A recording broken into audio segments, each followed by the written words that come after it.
behavior, and I need to find a way to control my anger. How did it ever come to this? I guess I just got way too fucking pissed, and I punched my fridge.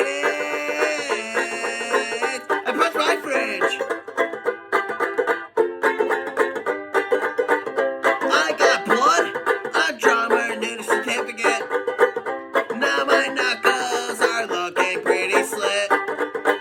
Thankfully, I am pretty fucking wasted, so I can't really feel any of it, cause I punched my fridge. Yeah, I punched my fridge.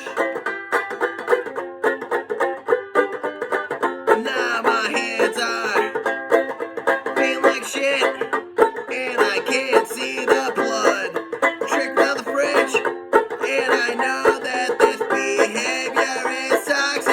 I punched my fucking fridge. I punched my fucking